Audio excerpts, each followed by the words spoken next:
kes autoratast vahetab, siit tuleb koht number 8. Ja meie saate esimene teema on tippkokk Sven Asojan. Tippkokk Sven Asojan. Kas on telekokk ei olnud või? Siin on tippkokk. Huvitav.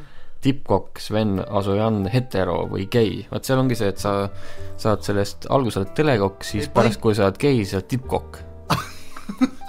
Point on ka see, vaata siin, et siin on küsimärk taga, et tegelikult kui seda artiklit poleks saanud pealkiri, vaata, kui inimesed seda ei loe, siis ta ei saagi teada nagu sellest mitte midagi. Ja siin...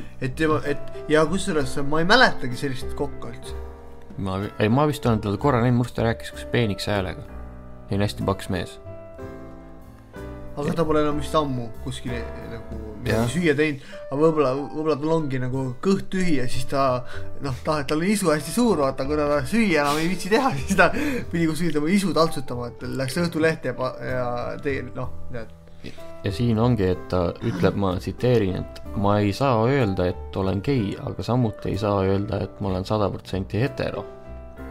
See on see kevadine aeg, vaata inimesed ei tea ise ka, kes nad on, kus nad tulevad, vaata, see on see majanduskriis, et mõistus läheb sassi, äkki inimene ei tea, mida ise ka uskuda, vaata. Et tegelikult siin ma soovitaks Svenile teha sükket test, et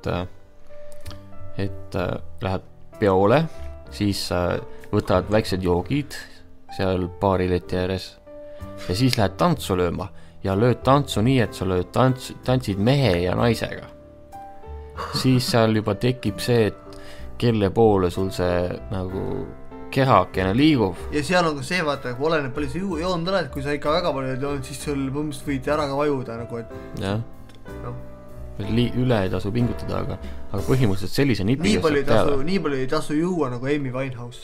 Jah.